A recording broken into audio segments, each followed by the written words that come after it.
53 निचली मंजिल का घर। निचली मंजिल का घर। हम लोग कई महीनों से मकान बदलने का कार्यक्रम बन रहे थे, पर मकान मिल ही नहीं रहा था। तभी खबर मिली कि यमुना पर एक नई कॉलोनी बनी है, मयूर विहार, जहां आसानी से मकान मिल रहे हैं। एक रोज हम उस कॉलोनी में गए। प्रॉपर्टी डीलर से मिले तो उसने हमें कई मकान दिखाए, कुछ चौथी मंजिल पर, कुछ तीसरी, कुछ दूसरी, कुछ पहली और कुछ निचली मंजिल पर। मकान देखकर आने के बाद हम कई दिनों तक यही सोचते रहे कि हमें कौन सी मंजिल वाला मकान लेना चाहिए। पापा का कहना था कि चौथी मंजिल का, पर मम्मी ने कहा नहीं, वहां तक चढ़ने उतरने में ही दम खुश हो जाएगा। फिर बच्चे गिर पड़े तो चोट अलग लगेगी। ऐसा करते हैं, पहली मंजिल का मकान ले लेते हैं, न ज्यादा चढ़ना पड़ेगा, न बच्चे सड़क पर डोलेंगे। पर हमें यह कतई पसंद नहीं था, क्योंकि वहां खेलने की जगह ही नहीं थी। सो हमने जिद की कि हम तो सबसे निचली मंजिल में रहेंगे। मम्मी पापा को हमारी जिद के आगे झुकना पड़ा। एक सप्ताह की मेहनत के बाद हमने अपना नया घर अच्छी तरह सजा लिया और उसमें जाकर रहने लगे। अभी वहां रहते हमें 2 ही दिन हुए थे कि किसी ने हमारा दरवाजा खटखटाया। जैसे ही दरवाजा खोला, एक महिला भीतर आई और मम्मी से बोली, बहन जी नमस्ते, मैं आपके ऊपर वाले फ्लैट में रहती हूँ। हमारी बेबी ने कंघी ऊपर से आपके लॉन में गिर दी है, जरा उठ दीजिए। मम्मी ने कंघी उठकर दे दी। उसके बाद कभी उनकी बेबी, तो कभी दूसरी मंजिल वाली की बेबी, तो कभी तीसरी, तो कभी चौथी मंजिल वाली की बेबी कोई न कोई चीज गिर देती। ऊपर वाली आंटियां वहीं से चिल्लाकर मुझे आवाज देती और कहती, भूमिका बेटी, जरा हमारी फलान चीज उठकर तो दे जाना। और मुझे जाना पड़ता। एक दिन एक साहब आए और बोले, क्यों जी, चौपड़ साहब ऊपर ही रहते हैं। पापा चूंकि किसी को जानते नहीं थे, सो उन्होंने कह दिया, पता नहीं वह साहब चले गए। थोड़ी देर बाद फिर किसी ने घंटी बजाई। पापा चूंकि उस दिन घर में ही थे, उन्होंने दरवाजा खोला। सोचा कोई मेहमान आया होगा, पर सामने एक भिखारी खड़ा था। उसे 10 पैसे देकर किसी तरह टाला और दरवाजा बंद किया। तभी तड़ तड़ तड़ दरवाजा पीटने की आवाज आई।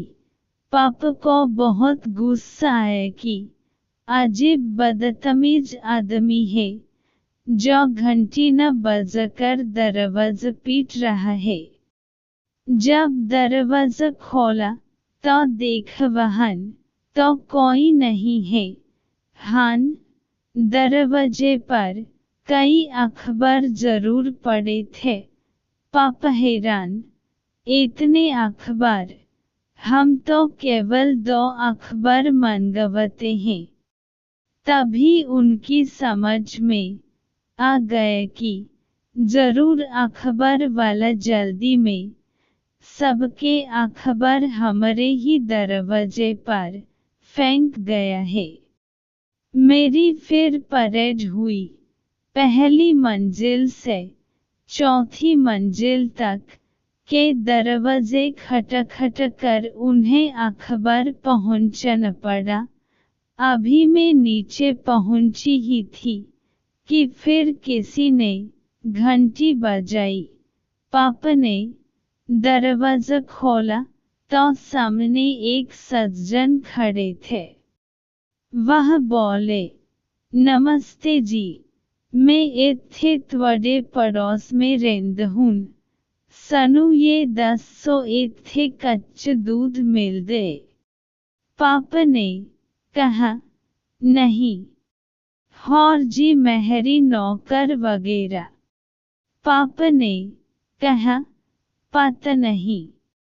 वे बोले, अजी पता तो तेनू जरूर होगा, तुसी पुरने वशिंदे हो।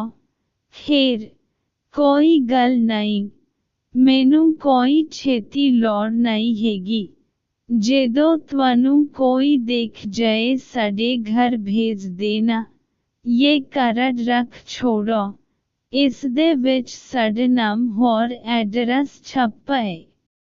उनके जाते ही पापा सिर पकड़कर बैठ गए। तभी दरवाजा खुला देख वही सज्जन एक और आदमी के साथ आ गए जो सुबह सवेरे चौपड़ा साहब को पूछते आए थे। वे आते ही बोले, नमस्कार जैन साहब, मैं आपका पड़ोसी हूँ, 3rd फ्लोर पर रहता हूँ। आपसे परिचय नहीं था ना, सो आज हमारे मेहमान को बहुत परेशान होना पड़ा। खैर आप याद रखना जी, मैं चौपड़ हूँ, 3rd फ्लोर पर रहता हूँ। कोई आकर पूछे तो बता देना। अच्छा नमस्ते, फिर मिलेंगे। पापा का परस 7वें आसमान पर पहुंच गया। वे बेचारे अभी सुबह की चाय तक नहीं पी सके थे। उन्होंने झट से दरवाजा बंद किया और फिर गुमसुम बैठ गए। तभी फिर घंटी बजी। जैसे ही दरवाजा खोला, एक सज्जन और उनकी पत्नी भीतर आ गई। आते ही बोले, माफ करना भाई साहब, हम दूसरी मंजिल वाले सक्सेना साहब से मिलने आए थे, पर वे तो हैं नहीं। उनके बच्चे के लिए यह मिठाई का डिब्बा लाए थे, आप उन्हें दे देना और कहना वर्मा जी आए थे। अच्छा भाई साहब, चले, पहले ही बहुत देर हो गई है। जैसे ही वे बाहर जाने के लिए उठे, मैं दरवाजा बंद करने के लिए उनके पीछे पीछे चल दी। मुझे रोकते हुए पापा बोले, रहने दे भूमिका, फिर कोई आएगा तो फिर खोलना पड़ेगा। तभी पोस्टमैन आया और बोला, क्यों जी, सक्सेना साहब कहन गए। पापा को गुस्सा तो आ ही रहा था।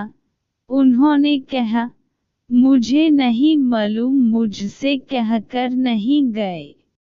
पोस्टमैन बोला, साहब उनका तार है, जब वह आए तो उन्हें पोस्ट ऑफिस भेज देना। और वह चला गया। उसके जाते ही पापा बाथरूम चले गए। मैं अपना होमवर्क करने अपनी स्टडी में चली गई और मम्मी रसोई में नाश्ता बनने लगी। अचानक मम्मी के चीखने की आवाज़ सुनकर मैं और पापा ड्राइंग रूम में आए। तो देख सक्सेना साहब के बच्चे के लिए वर्म साहब जो मिठाई का डिब्बा दे गए थे, उसे इत्मीनान से एक कुत्ता खा रहा था। यह नजर देखते ही पापा ने अपन सिर पीट लिया और बिना नाश्ता किए ही घर से चले गए। 2 घंटे बाद जब पापा लौटे तो उनके साथ एक ट्रक भी था। आते ही उन्होंने मम्मी से कहा, हम तो बच आए, निचली मंजिल का घर न हुआ सूचन केंद्र हो गया, झटपट सामान लपेटो।